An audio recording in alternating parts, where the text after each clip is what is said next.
Hey everybody, Dr. B here. We're taking a look at the lateral view of the skull now.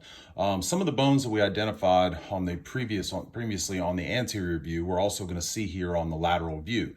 So you'll hear some of the same names multiple times depending on which view that we look at. When we look at this lateral view, the first bone that we're going to see is going to be the temporal bone. All right, so you can see this suture joint right here. All right, that's separating the temporal bone from one of its paired bones above it in the cranium, which is going to be the parietal bone. We have a left parietal bone here. On the other side, we have a right parietal bone over here. The parietal bones are going to be separated by a suture joint that runs right down the middle of the skull right here. It is running in a sagittal plane, so we call that joint the sagittal suture. Separating the parietal bones from our frontal bone is going to be a suture joint here, which is separating front from back or anterior from posterior. We call that plane a frontal plane or a coronal plane. So that is going to be the coronal suture. So we have a sagittal suture here, we have a coronal suture there. Separating the parietal bone from our temporal bone is going to be this suture joint, which is the squamous suture. Now, just anterior to our temporal bone, this bone, which is right here, is going to be our sphenoid bone.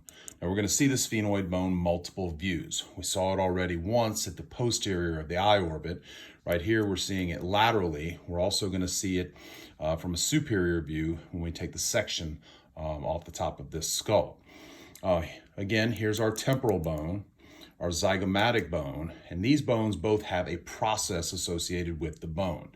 There is a zygomatic process and there is a temporal process. The processes, though, are projections of bone which are going to be named for the bone in which they're reaching out towards. Right? So it's a little bit confusing because you would think that the zygomatic process would be on the zygomatic bone, and it is not. Okay, our zygomatic process is right here, okay, on this side of this suture joint, and that is on the temporal bone. On our zygomatic bone right here, we have our temporal process.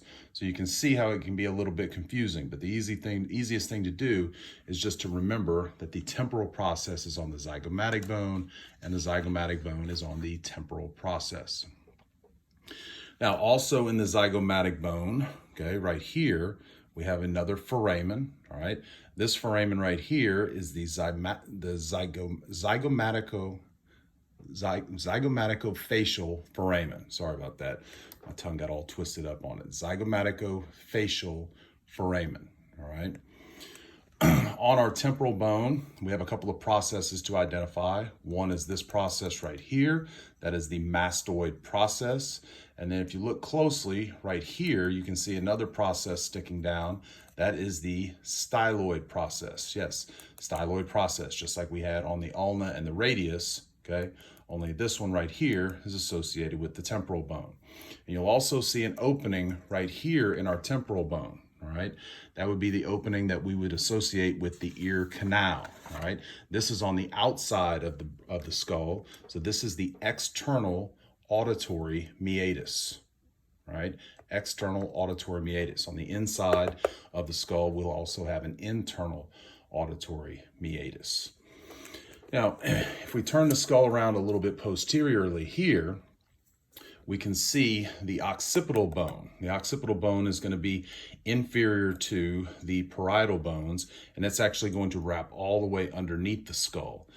There is a suture joint right here that separates the parietal from the occipital bones, right?